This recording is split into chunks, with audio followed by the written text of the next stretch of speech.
21 pelari. Ada juga pelari dari Brunei Darussalam, Nur Irfan dengan nombor bib 852. Ada beberapa wakil Johor juga. Jadi ini dia permulaan untuk 1500 meter lelaki akhir. Terus saja dimulakan. Dan kita menyaksikan Povan Kumar 421 yang ingin memulakannya dengan lebih laju, tetapi terus saja ada pintasan. Kita menyaksikan 702 Japrit Singh dari wilayah persekutuan, dan terus saja ada pintasan daripada di belakangnya adalah salah satu wakil daripada Pulau Pinang 186, iaitu Lim Wei Sian yang berada di kedudukan pingat perak, dan Povan Kumar di kedudukan pingat kangsa. Sambil itu masih lagi agak terbuka untuk kesemuanya. Nampak seolah-olah kesemuanya berlari dalam straight line.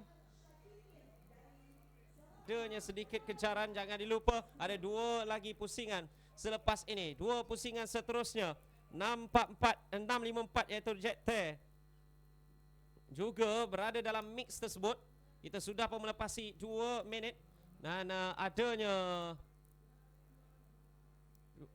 dua pusingan lagi. Kini kita boleh katakan menghampiri satu pusingan setengah yang terakhir.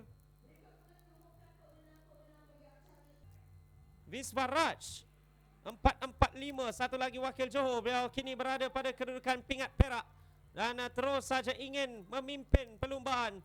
Beliau sudah pun memintas rakan senegeri. Beliau sudah pun memintasi kedudukan yang pertama. 1 dan 2 sudah pastinya akan ada pecutan dan juga pertembungannya cukup menarik. Dan perhatikan kepada Visvaraj untuk Johor. 1 dan 2 adalah milik Johor buat ketika ini.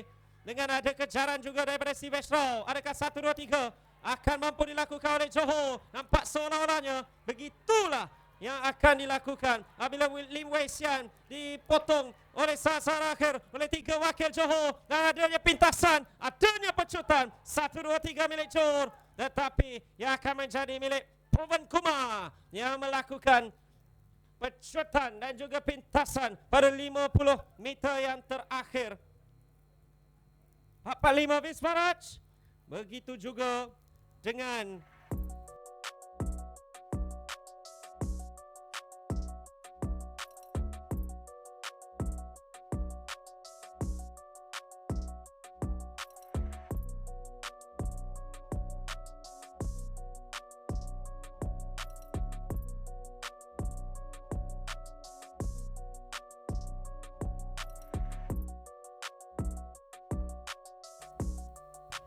untuk 1500 meter ya digondol ataupun disapu bersih oleh Johor. Povan Kumar dengan 4 minit 3.45 saat. Sivesh Rao dan juga Visvaraj memerlukan foto finish, hanya dibezakan 0.0